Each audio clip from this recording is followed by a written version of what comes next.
आदाब। YouTube channel ताबी आपने देखा, तारुफ भी सुना।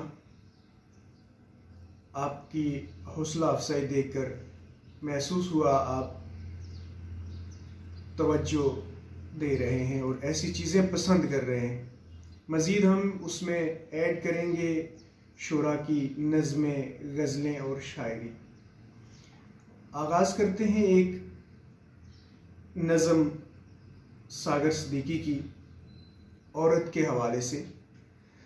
अगर बज़्म हस्ती में औरत न होती, ख्यालों की रंगीन जन्नत न होती।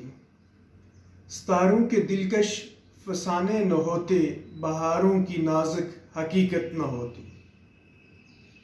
जबीनों पे नूरे मसरत न खिलता,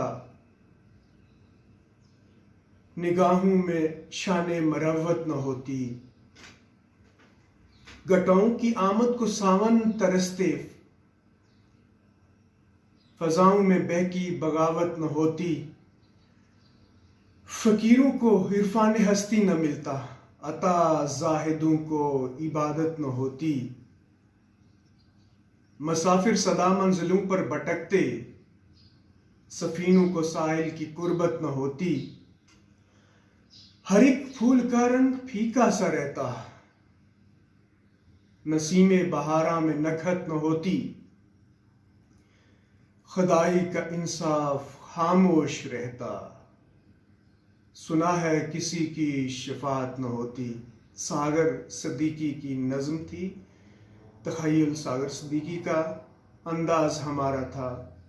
बताइएगा कैसा रहा। शुक्रिया।